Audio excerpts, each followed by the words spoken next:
পৃথিবীতে অসংখ্য নেতার সৃষ্টি হয়েছে, যারা দেশের মানুষকে ভালোবেসেছেন, দেশকে এগিয়ে নিয়ে গেছেন।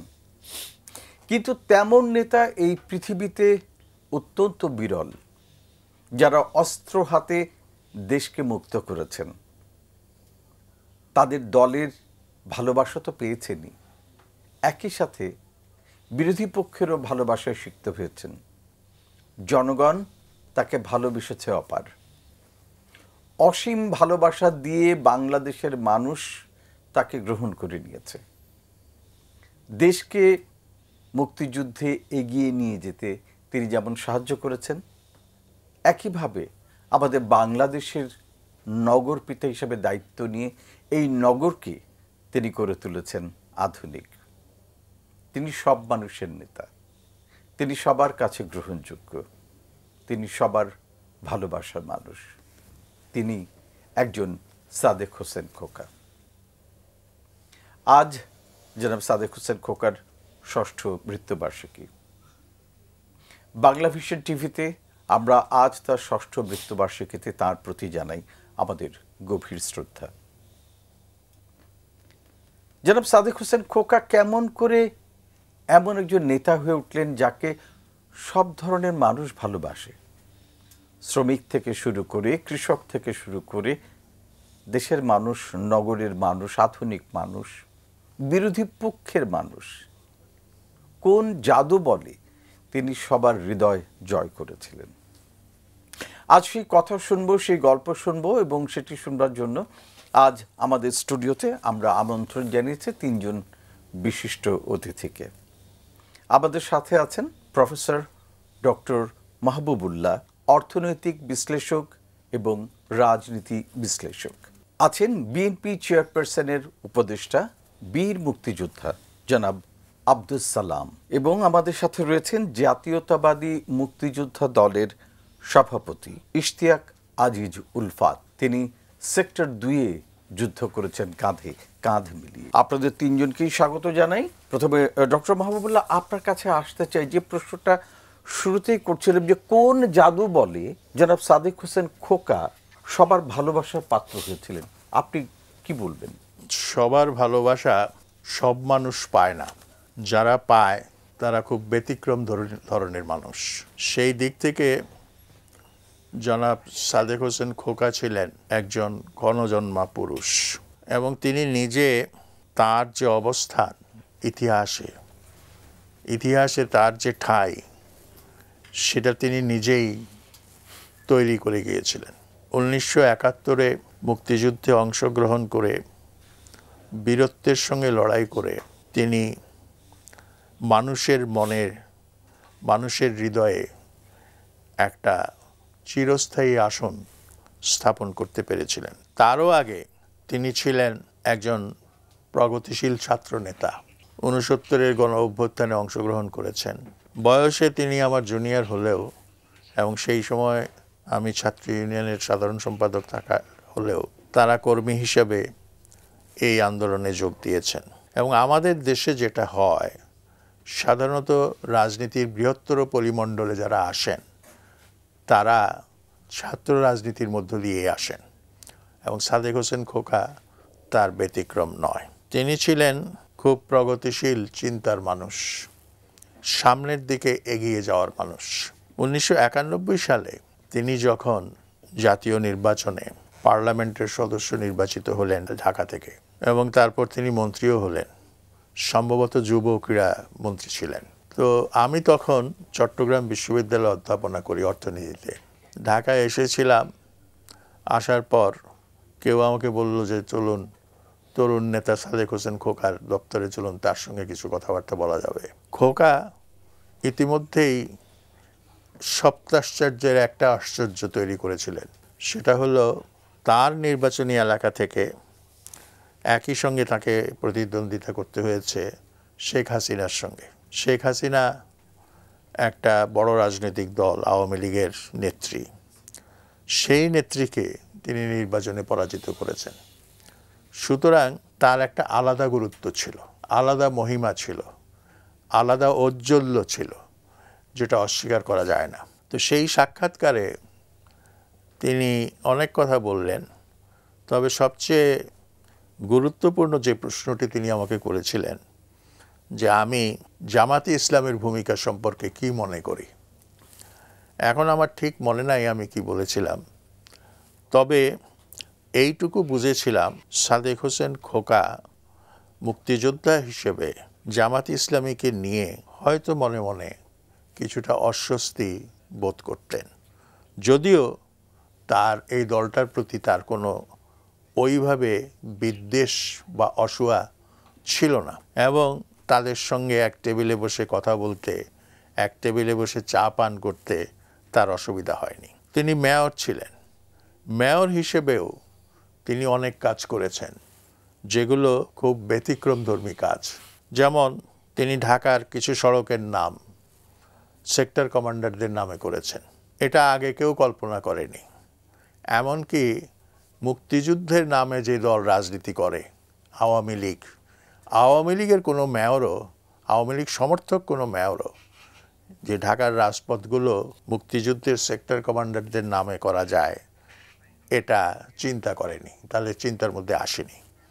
এবং এ থেকে যেটা প্রতীয়মান হয়, মুক্তিযুদ্ধের সম্পর্কে তারা যে বুলি কপচায় সেটা সম্পূর্ণই অন্তঃসার শূন্য, এবং সেটা মানুষকে বোকা বানানোর জন্যই তারা করে। আমাদের শিশুরা, আমাদের যে ভবিষ্যতের প্রজন্ম, তারা বুঝতে শিখে যে এদেশে ভাষা আন্দোলন হয়েছিল এবং ভাষার জন্য, রাষ্ট্রভাষা হিসেবে ভাষাকে, বাংলা ভাষাকে প্রতিষ্ঠা করার জন্য এদেশের কিছু সংগ্রামী পুরুষ আন্দোলন সংগ্রাম করেছিলেন, তারা অকুতোভয় লড়াই করেছিলেন, তারা আপোষ করেননি। এই জিনিসটি নতুন প্রজন্মের মধ্যে ছড়িয়ে যায়। জি, অনেক ধন্যবাদ ডক্টর মাহবুবুল্লাহ, খুব চমৎকার করে বলেছেন যে আমাদের সেই বীর পুরুষদের নাম আমাদের পরবর্তী প্রজন্মের মধ্যে ছড়িয়ে দেওয়ার যে দায়িত্বটা, সেটা সচেতনভাবে তিনি করেছিলেন। আমাদের এখানে রয়েছেন বিএনপি চেয়ারপারসনের উপদেষ্টা বীর মুক্তিযোদ্ধা আব্দুল সালাম। আপনার কাছে জানতে চাইব যে রাজনৈতিক দলের নেতৃত্বে তিনি ছিলেন, সেই নেতৃত্বে তাকে কিভাবে পেয়েছেন, তার কোন কোন আদর্শগুলো, কোন কোন দিকগুলো আপনাকে মুগ্ধ করত? আমি শ্রদ্ধার সাথে স্মরণ করি আমাদের নেতা বীর মুক্তিযোদ্ধা জনাব সাদেক হোসেন খোকার আজকে ৬ষ্ঠ মৃত্যুবার্ষিকী। আল্লাহ তাকে বেহেশত নসিব করুক। মাহবুব অনেকগুলো দিক বলেছেন। সাদেক হোসেন খোকা আসলে একজন বহুমুখী প্রতিভার লোক ছিলেন, এবং সবচেয়ে বড় তার গুণটা ছিল যে মানুষকে খুব আপন করে নেয়া, কাছে টেনে আনা, এবং সেটা তার ব্যবহার দিয়ে, তার কথাবার্তা, তার আচরণ দিয়ে। সে কারণেই রাজনীতির মাঠে সাদেক হোসেন খোকা ছিল আপোষহীন। গণতন্ত্রের প্রশ্নে একজন আপোষহীন নেতা, গণতন্ত্রের প্রশ্নে তিনি আপোষ করেন নাই। কিন্তু সামাজিক ক্ষেত্রে চলতে যেয়ে তিনি আবার সবাইকে নিয়ে অবস্থান করেছেন, সবাইকে নিয়ে বসবাস করার মতো একটা সমাজ ব্যবস্থা তিনি গড়ে তুলতে পেরেছিলেন ঢাকা মহানগরীতে। তো এই যে দুইটার সমন্বয়, এটা কিন্তু সকল ব্যক্তির পক্ষে সম্ভব হয় না। সেটা সাদেক হোসেন খোকার মতো একজন ব্যক্তিত্বের পক্ষেই সেটা সম্ভব হয়েছিল। আমাদের দেশে তো এমন একটা অবস্থা যে বিরোধী দল বা অপোজিশন পার্টির সাথে একসাথে বসাও যায় না, একসাথে একটা অনুষ্ঠানে যোগদান করলে পরবর্তী পর্যায়ে অসুবিধা হয়ে যায়। তিনি এমন একজন ব্যক্তি ছিলেন যে তিনি সেই সময় আমাদের নেত্রী বেগম খালেদা জিয়াও একজন উদার মনের মানুষ ছিলেন, এবং তাকে বোঝাতে সক্ষম হয়েছিলেন বাংলাদেশের মুক্তিযুদ্ধে যারা স্মরণীয়, ভাষা আন্দোলনে যারা স্মরণীয়, ৬৯ আন্দোলনে যারা স্মরণীয়, অর্থাৎ বিভিন্ন দিকে যারা, নাট্য আন্দোলনে যারা স্মরণীয়, সবাইকে কিন্তু তিনি জাগ্রত করে রেখেছেন রাস্তাগুলোর নাম দিয়ে। তো সাদেক হোসেন খোকা এমন একটা ব্যক্তি ছিলেন যে তিনি মাঠে ময়দানের একদম সাধারণ মানুষের কাছে মিশে যাওয়ার মতো তার কোয়ালিটি ছিল, আবার সমাজে উচ্চ স্তরের মানুষের সাথে যে কোনো কিছু কথা বলা বা আদায় করে নেওয়ার কোয়ালিটিও তার ছিল। সেই কারণে তার পক্ষে সেটা সম্ভব হয়েছে। তার সাথে দীর্ঘদিন আমি রাজনীতি করেছি, আমরা খেলাধুলার অঙ্গনে দীর্ঘদিন ছিলাম। অর্থাৎ আমার জীবনটা তার সাথে একদম ওতপ্রোতভাবে জড়িত। তিনি যখন ঢাকার মহানগরীর প্রেসিডেন্ট ছিলেন, আমি সেক্রেটারি ছিলাম। বাংলাদেশ স্বাধীন হওয়ার পরে প্রথম যখন ঢাকা পৌরসভা ছিল, যেটা পরে সিটি কর্পোরেশন হয়েছে, সেটার প্রথম তিনি নির্বাচিত কাউন্সিলর ছিলেন। আচ্ছা, এবং সেই নির্বাচিত কাউন্সিলরটা কিন্তু নির্দলীয়ভাবে তিনি হয়েছিলেন, এবং সেই সময় কোনো দলে তিনি জয়েনও করেন নাই। কারণ তিনি ওই যে বললাম যে তার একটা মারাত্মক একটা ছিল, একদমই ছিল যে আমি কখনো কোথাও সে আপোষ করে নাই, বিশেষ করে গণতন্ত্রের প্রশ্নে কখনোই তিনি আপোষ করেন। এবং গণতন্ত্রের ছিনে আনার জন্য আমরা দেখছি তিনি তার মুখ রক্তাক্ত হয়ে গেছে, কিভাবে যে তিনি মানে এইরকম সেই ছবি আমরা পত্রিকায় দেখেছি, যেটা পোস্টারে আমরা দেখেছি। পোস্টারে যেটা মনে করে যে বিএনপিকে এবং তাকে সারা পৃথিবীতে যে আজকে একটা গণতান্ত্রিক আন্দোলনের নেতার যে চেহারা, এটা প্রতীক হয়ে দাঁড়িয়েছে, একটা প্রতীক হয়ে দাঁড়িয়েছে। এটা কিন্তু সাদেক হোসেন খোকার পক্ষেই সেটা সম্ভব হয়েছে। অনেক ধন্যবাদ জনাব আব্দুল সালাম। আসতে চাই এবার একটু জাতীয়তাবাদী মুক্তিযোদ্ধা দলের সভাপতি জনাব ইশতিয়াক আজিজ উলফত। আপনি নিজেও একজন মুক্তিযোদ্ধা, সালাম সাহেব একজন মুক্তিযোদ্ধা। মুক্তিযোদ্ধা হিসাবে ওনার সাথে আপনারা একসাথে ছিলেন, কাজ করেছেন, দেখেছেন। সেই সময় মুক্তিযুদ্ধ চলাকালীন সময় কোনো ঘটনার কথা মনে পড়ে ওনার সাথে? সাদেক হোসেন খোকা আর আমরা একই পাড়ায় বড় হয়েছি। ছোটোবেলার থেকেই দেখেছি আমরা আমাদের ল্যাংটা কাল থেকে। সাদেক হোসেন খোকা ভাই আমাদের উলফত ভাই, হ্যাঁ, কোন এলাকায় ছিলেন? গভীরভাগে। আচ্ছা, হ্যাঁ, খোকা ভাই আমার বড় ভাইয়ের, আমার ইমিডিয়েট বড় যে তফিক ভাইয়ের বেস্ট ফ্রেন্ড ছিল। ওনারা একটা মানিক জোর। তো আমাদের বাসায় সবসময় যাওয়া আসা, ছোটোবেলা থেকে দেখেছি আমি তাকে। এবং তার মধ্যে একটা ন্যাচারাল কোয়ালিটি ছিল অফ লিডারশিপ। এমন একটা আড্ডাবাজ মানুষ ছিলেন উনি কোনোদিন বিশ্বাস করবেন না, সালাম ভাই বলতে পারবে হয়তোবা, উনি কোনোদিন একলা ভাত খেতেন না বাসায়। হ্যাঁ, 2-4 জন বন্ধু তার থাকতেই হবে সাথে। ফোন করে ডাক দিয়ে বলেন, আমি ভাত খেতে বসছি, আর উনি চুলিতে ভাষা কথা বলতেন, হইবো যাইবো খাইবো। হ্যাঁ, তো উনি কোনোদিন একলা খেতে পারতেন না। আর যদি সন্ধ্যার সময় হতো, ফ্রি টাইম থাকতো, সবসময় উনি ওই আড্ডা মারতে ওই গলির মুখের যে পান দোকান আছে সেখানে গিয়ে বসবেন, সবাই জড়ো হয়ে যেত। তো ছোটবেলায় কি উনি খুব চঞ্চল ছিলেন, নাকি খুব ধীর স্থির ছিলেন, খুব দুষ্টুমি করতেন, নাকি বন্ধুদের বেশি রক্ষা করে চলতেন? সেই সম্পর্কে যদি একটু বলেন, আপনি যেহেতু পাড়ার ছেলে হিসেবে ওনাকে দেখেছেন। না, দুরন্তপনা তার মধ্যে ছিলই। মানে দুরন্তপনা না হয়, উনি মানে মুক্তিযুদ্ধে গেছে যারা, তারা সবাই দুরন্ত ছিল। স্কুল লাইফের যে এক পাড়ার সাথে আরেক পাড়ার মারামারি, ওগুলিও ঘটনা অনেক রকম আছে। হ্যাঁ, মুরাদ ভাইয়ের সাথে যে দ্বন্দ্ব মারামারি, এগুলি অনেক অনেক অনেক মজা হতো। আমরা যে কোনো প্রবলেম নিয়ে পরের দিকে যখন আমরা খোকা ভাইয়ের কাছে যেতাম, যে কোনো প্রবলেম দৌড়ে যেতাম খোকা ভাইয়ের কাছে, সেটা পলিটিক্যাল হোক, খেলার ব্যাপার হোক, যাই হোক।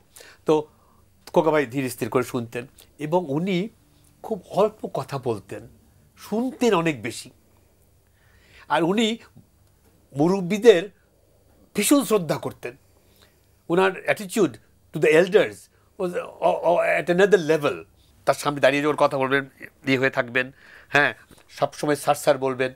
হ্যাঁ, তো ওনার কাছ থেকে শেখার অনেক কিছু ছিল। খোকা ভাইয়ের আগেই আমরা 25শে মার্চ পাকিস্তান আর্মি অ্যাটাক করলো, তো আমরা 1 সপ্তাহের মধ্যেই ঘর ছেড়ে বেরিয়ে গেলাম জিয়াউর রহমানের ডাকে, যে মুক্তিযুদ্ধ শুরু হয়েছে। আমরা তখন যুবক, যুদ্ধে যাওয়ার সময় আমরা যুদ্ধে যাব, তো বেরিয়ে গেলাম ঘর থেকে। আমরা চলে গেলাম, বর্ডার ক্রস করলাম, ট্রেনিং ক্যাম্প সেট আপ করলাম খালেদ মুশারফের নেতৃত্বে, হায়দার ভাইয়ের নেতৃত্বে। তো খোকা ভাই আসতে কয়েক মাস দেরি হয়েছে, 2 মাস দেরি করেছেন উনি। ততদিনে আমরা পাকাপোক্ত মুক্তিযোদ্ধা, মানে ট্রেনিং নেওয়া হয়ে গেছে। কয়েকবার ঢাকা গিয়েছি, যারা ঢাকা থেকে যাবে তাদের কাজ করেছি, ইন্টেলিজেন্সের কাজ করেছি, কাগজপত্র নিয়ে আমাদের ক্যাম্পে জমা দিয়েছি। তো তখন একদিনকার ওই টিলার উপরে খালেদ ভাইয়ের টেন্টটা, হ্যাঁ, তো ওখানে প্রায় যেতাম আমরা, আড্ডা গল্প করতাম। একদিন আমি সিঁড়ি দিয়ে নামছি, দেখি খোকা ভাই ওই টিলার নিচে এক জায়গায় দাঁড়িয়ে রয়েছেন। আমি নামছি, আমি বললাম, খোকা ভাই আপনি এখানে? বলছে, হ্যাঁ, তোমার জন্যই অপেক্ষা করতেছি। আমি বললাম, কী ব্যাপার খোকা ভাই? বলে কি যে, তোমরা তো 2 দিন আগে আসছো, তো তোমরা তো ঢাকায় অ্যাকশন করতেছো, তুমি কিন্তু বিভাগে মতিঝিলে, হ্যাঁ, কমলাপুর আর এই টিকাটুরি এইসব জায়গায় কিন্তু কিছু করোনা, সব আপনাদের এলাকা তো। হ্যাঁ, আমার জন্য কিছু জায়গা খালি রাখবো, আমরা তো কদিনের মধ্যে যাবো। আমি বললাম খোকা ভাই কিচ্ছু চিন্তা করেন না, আপনি আসেন, we have enough work to do. অনেক ধন্যবাদ জনাব ইশতিয়াক আজিজ উলফাত, অনেক মজার মজার গল্প শোনালেন, তার পাড়ার গল্প, ছোটবেলার গল্প, মুক্তিযুদ্ধের সময়কার গল্প, এরকম আরও অনেক গল্প আমরা শুনতে চাই এবং এভাবে একজন সাদেক হোসেন খোকাকে আমরা আবিষ্কার করতে চাই। সময় হয়ে গেল ছোট্ট একটা বিরতিটি নেই, তারপরে ফিরে এসে আবার একজন সাদেক হোসেন খোকার গল্প শুনব। ফিরে এলাম বিরতির পর, আবারও আমাদের এই আলোচনা অনুষ্ঠান একজন সাদেক হোসেন খোকা।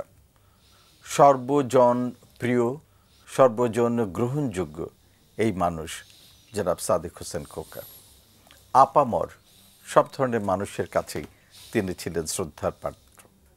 কি নিজের দলের কাছে, কি বিরোধী দলের কাছে, কি দেশের বাইরে, কি ছোট্ট শিশুর কাছে, কি বৃদ্ধ মানুষের কাছে। ডক্টর মাহবুবুল্লাহ, আপনার কাছে জানতে চাইব যে তিনি তার রাজনৈতিক পরিচয়ের বাইরে গিয়েও বিভিন্ন রাজনৈতিক দলের নেতাদের সাথে মিশতেন, তাদের সাথে কথা বলতেন এবং আপনি বলেছেন তাদেরকে যথাযথ সম্মান দেবার তিনি চেষ্টা করেছেন। এই গুণটা তিনি কেমন করে পেলেন? একজন মানুষের রাজনৈতিক আদর্শ থাকতে পারে এবং থাকে। যারা রাজনীতি করেন তারা নিঃসন্দেহে নির্দিষ্ট একটা আদর্শের জন্যই রাজনীতি করেন, কিন্তু সেই রাজনীতির অর্থ এই না যে তিনি নিজেকে তার মতাদর্শের বাইরে যারা আছেন তাদের থেকে বিচ্ছিন্ন হয়ে যাবেন, তাদের সঙ্গে চিরদিনের জন্য আড়ি দিয়ে চলবেন। ওইভাবে যদি কেউ চিন্তা করে তাইলে তার পক্ষে গণতান্ত্রিক রাজনীতি করা সম্ভব হয় না। সাদেক হোসেন খোকা তার নিজস্ব রাজনৈতিক আদর্শ ছিল, তিনি বাংলাদেশ জাতীয়তাবাদী দল করতেন এবং জাতীয়তাবাদী দলের যেসব আদর্শ সেই সব তিনি বাস্তবায়নের চেষ্টা করেছেন, কিন্তু তার অর্থ এই না যে তিনি সোশ্যালাইজেশনের ক্ষেত্রে, সামাজিকায়নের ক্ষেত্রে, অর্থাৎ মানুষের রাজনৈতিক জীবনের বাইরেও একটা জীবন থাকে, সেটা হচ্ছে সামাজিক জীবন। সেই সামাজিক জীবনে সেখানে বিয়ে শাদী আছে, খেলাধুলা আছে, পরোপকারের ব্যাপার আছে, অনেক কিছু আছে। সেখানে তিনি দল বাছতেন না এবং দল বাছতেন না বলেই তিনি সকলের কাছে গ্রহণযোগ্য হয়ে উঠেছিলেন। অথচ এই মানুষটির কি দুর্ভাগ্য, আমি দুটো ঘটনা বলবো। একটা হচ্ছে একবার আন্দোলনের সময় তিনি প্রতিপক্ষের আন্দোলনে রক্তাক্ত হয়েছিলেন এবং এটা সারা দেশের মানুষ দেখেছে এবং এই জন্য নিন্দা জানিয়েছে, এবং তিনি যে একজন গণতন্ত্রের সাহসী সৈনিক এবং যে কোনো অবস্থার সঙ্গে তিনি রুখে দাঁড়াতে পারেন সেটা তিনি এর মধ্যে দিয়ে প্রমাণ করেছেন। অথচ আমাদের দেশের যে রাজনৈতিক কালচার সেটা এতই নোংরা এবং সেটা এতই অধপতিত যে তার প্রতিপক্ষ বলতে লাগলো যে তিনি তার গায়ে গরুর রক্ত মেখে তিনি একটা কি বলে অভিনয় করার চেষ্টা করেছেন। তো এটা ছিল খুব দুঃখজনক। এইরকম একটা মানুষ যিনি সবাইকে ভালোবাসতেন, সবাইকে আপন মনে করতেন, এমনকি রাজনৈতিক প্রতিপক্ষ যারা, ভিন্ন মতের মানুষ যারা, তাদের প্রতিও তিনি ভালোবাসা ছিল, স্নেহ ছিল। এবং তিনি চিকিৎসার জন্য মার্কিন যুক্তরাষ্ট্রে গিয়েছেন, দীর্ঘদিন চিকিৎসাধীন ছিলেন এবং চিকিৎসাধীন থাকার পরে তার সেখানেই মৃত্যু হয়। তার মৃতদেহ দেশে আনার ব্যাপারেও কিন্তু সেই সময়কার সরকার বাদশা সেধেছিল। ওখানকার যারা বড় বড় রাজনীতিবিদ ছিলেন তাদেরকেই কিন্তু তিনি সম্বর্ধনা দিয়েছিলেন যখন তিনি ক্ষমতায় ছিলেন, যখন তিনি নগর পিতা ছিলেন, তাদেরকে তিনি কাছে টেনে নিয়েছিলেন। দুর্ভাগ্য। কিন্তু একটা সমস্যা কি, আমাদের দেশে এখন আমরা রাজনীতিতে বড় সমস্যাটা কি, প্রতিহিংসার রাজনীতি আমি বলবো না। ঈশ্বরচন্দ্র বিদ্যাসাগরের একটা কথা আছে যে বাবু, একজন বলছে আজকে শুনলাম অমুক তো আপনার খুব নিন্দা করছিল। বলে তাই নাকি? আমি তো তার কোনো উপকার করি নাই যে সে আমাকে নিন্দা করবে। তো সাদেক হোসেন খোকার ভাগ্যেও সেই রকম একটা পরিস্থিতি জুটেছিল। তিনি যাদের প্রতি উদার ছিলেন, যাদের প্রতি মহৎ আচরণ করেছেন, যাদেরকে স্নেহ ভালোবাসায় ঔদার্যে বুকে টেনে নিয়েছেন এবং তাদের কল্যাণ চিন্তা করেছেন, এমনকি তাদের জন্য মঙ্গল যাতে হয় সেই চেষ্টা করেছেন, এবং তারাই কিন্তু তার সমালোচক হয়েছে। শুধু সমালোচক হয় না, সমালোচনা এক জিনিস, সমালোচনা তো থাকতেই পারে গণতান্ত্রিক সমাজে, নিন্দুক হয়েছিলেন। সমালোচনা এবং নিন্দার মধ্যে যে একটা পার্থক্য আছে, এইটা আমাদেরকে বুঝতে হবে। আমরা গণতন্ত্রের সমালোচনা করব, কিন্তু নিন্দা বা কুৎসা করব না। এই শিক্ষাটা সাদেক হোসেন খোকা তার বাস্তব আচরণের মধ্য দিয়ে, দৈনন্দিন আচরণের মধ্য দিয়ে পরিষ্কারভাবে আমাদেরকে বুঝিয়ে দিয়েছেন যে নিন্দা এবং সমালোচনার মধ্যে একটা বিশাল পার্থক্য আছে। আগে অনেক সময় আমি মনে করতাম হয়তো লোকটা রাজনৈতিক চিন্তাভাবনার ক্ষেত্রে বোধহয় কিছুটা কাঁচা, কিন্তু তার সঙ্গে আলোচনার পর আমি বুঝতে পারলাম সাদেক হোসেন খোকা একজন অত্যন্ত ম্যাচিওর পলিটিশিয়ান। তার চিন্তাভাবনা অত্যন্ত পরিণত চিন্তাভাবনা, এবং তার বুদ্ধিমত্তা সেটার প্রশংসা না করে পাওয়া যায় না। ফলে আমরা দলের বাইরে যারা ছিলাম তারাও আমরা লেগে গেলাম যে তাকে কি করে ঢাকা নগরের সভাপতি করা যায়, সে দলের সভাপতি করা যায়। এবং শেষ পর্যন্ত বেগম খালেদা জিয়া তাকে কিন্তু দায়িত্ব দিয়েছিলেন, সভাপতির দায়িত্ব দিয়েছিলেন, এবং এই সভাপতির দায়িত্ব ভালো মন্দ মিশিয়ে তিনি পালন করেছেন। হয়তো যা করতে চেয়েছেন তার সবটাই করতে পারেন নাই, কিন্তু যা তিনি করেছেন তার মধ্যে কোনো আন্তরিকতার অভাব ছিল না।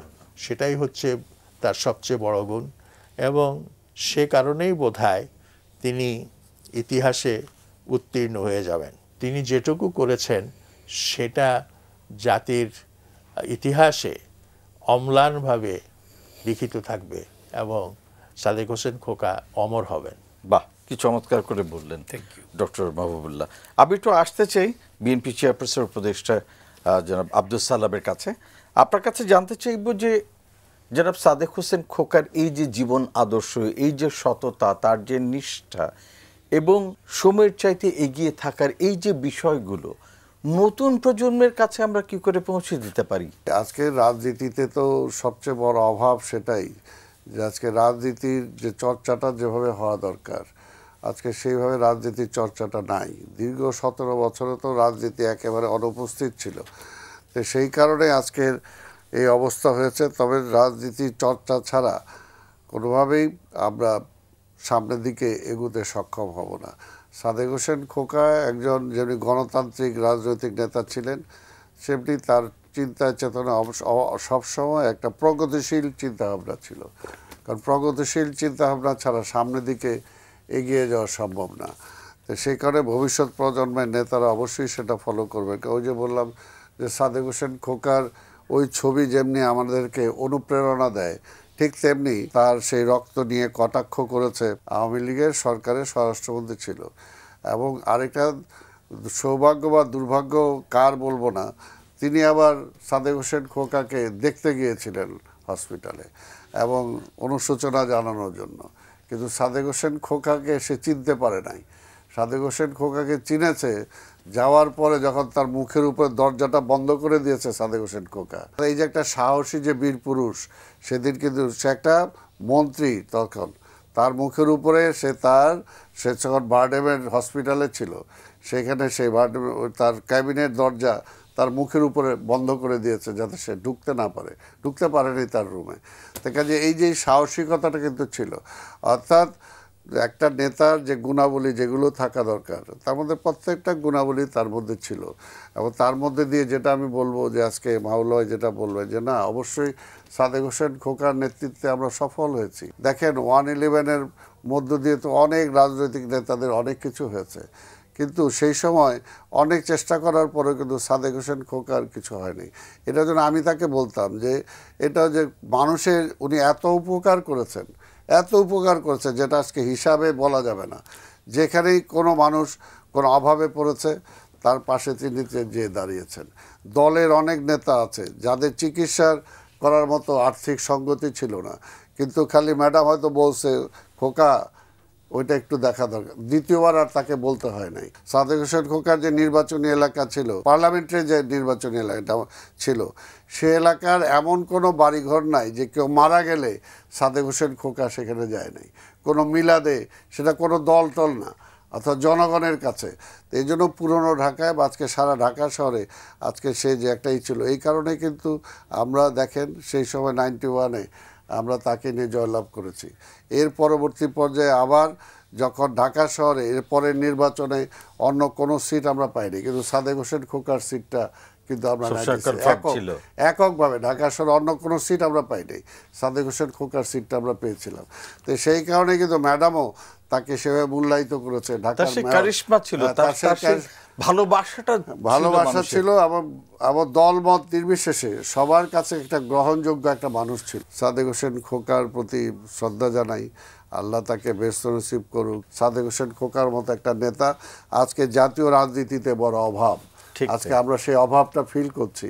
আমাদের জাতীয়তাবাদী রাজনীতিতেও যে একটা সে পুরুষ ছিল, এই ধরনের মানুষ যদি আজকে এই অবস্থায় যদি বেঁচে থাকতো, তাহলে হয়তো আজকে বেগম খালেদা জিয়া বা তারেক রহমানের হাত আরো শক্তিশালী হবে। একদম খুব ভালো কথা বলেছেন। অভাবটা আমরা উপলব্ধি করছি। ঠিক তাই, যে তার যে অভাব, এই যে তার যে দূরদর্শিতা, সবাইকে একসাথে নিয়ে কাজ করা। জনাব ইশতিয়াক আজিজ উলফাত, আপনার কাছে শুনতে চাইবো যে আপনার কি মনে হয় যে ওনার যেভাবে উনি নিয়ে এগিয়েছিলেন, সে কাজগুলোকে আমরা কিভাবে এগিয়ে নিতে পারি, বিশেষ করে ক্রীড়ার ক্ষেত্রে? খোকা ভাই এমন একটা চরিত্রের মানুষ ছিলেন যে উনি পাড়ার একজন হিসেবে, একটা মন্ত্রী হিসেবে, একটা এমপি হিসেবে, একজন মেয়র হিসেবে এমন তার চলাফেরার স্টাইল ছিল যে খালি তার লোকজন না, হ্যাঁ, পুরা ঢাকা শহরের লোকজন এবং দেশের লোকজন ফিল করতো যে দে ওন এ পার্ট অফ খোকা ভাই।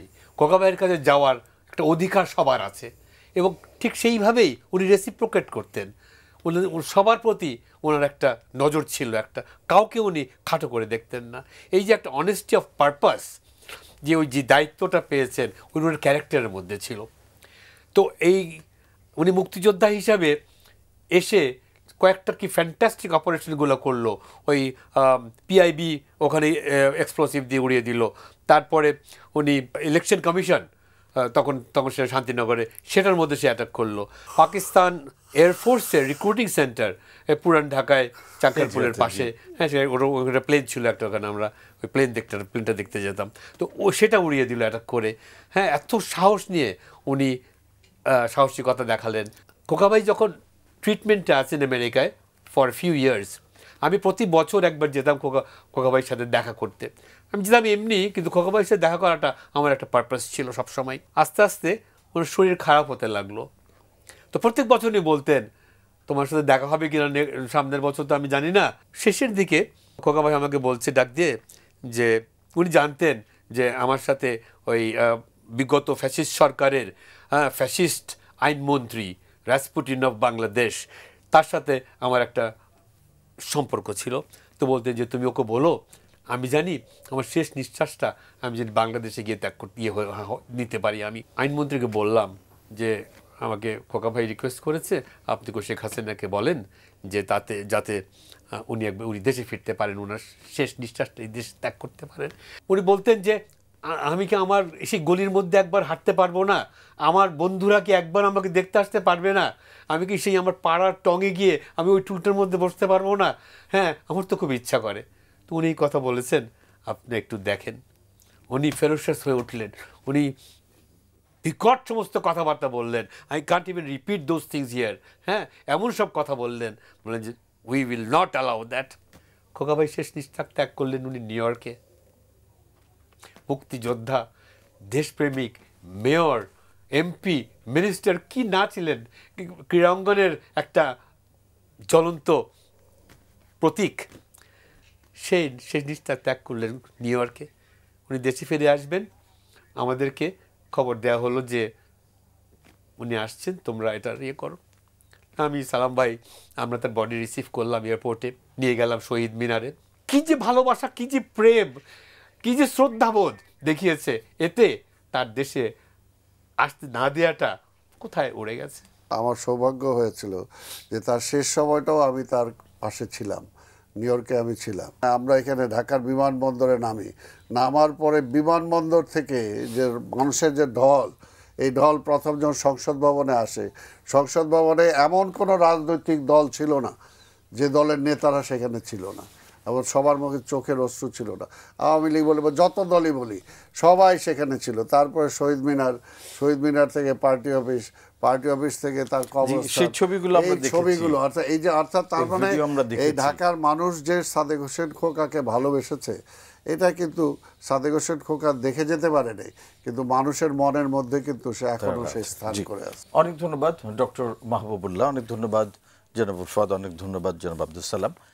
আমরা আজকে আলোচনার মধ্যে দিয়ে এই ক্ষণজন্মা বীর পুরুষটির কিছু কথা জানার সুযোগ পেলাম, এবং সবশেষে যে ব্যাপারটা এলো সেটি হচ্ছে যে সবার প্রতি তার যে সহমর্মিতা, সবার প্রতি তার যে ভালোবাসা, ইরেসপেক্টিভ অফ তার নিজের দলের লোক কিংবা বিরোধী দলের লোক কিংবা নিম্ন শ্রেণীর কর্মচারী কিংবা উচ্চ শ্রেণীর কর্মচারী কিংবা ধর্মীয় নেতা, মানুষটা যেই হন তার প্রতি তার যে অগাধ শ্রদ্ধা ছিল, ভক্তি ছিল, ভালোবাসা ছিল, এবং সবার জন্যই তার যে কিছু করার প্রবল চেষ্টাটা ছিল, সেটাই তাকে হয়তো সবার মানুষ করে তুলেছে।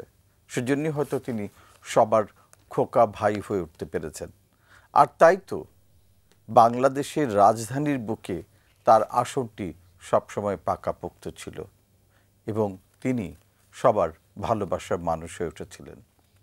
বাংলাভিশন পরিবারের পক্ষ থেকে আমরা একজন সাদেক হোসেন খোকা, একজন বর্ষিয়ান রাজনীতিবিদ, একজন মুক্তিযোদ্ধার প্রতি আমাদের গভীর শ্রদ্ধা জানাই।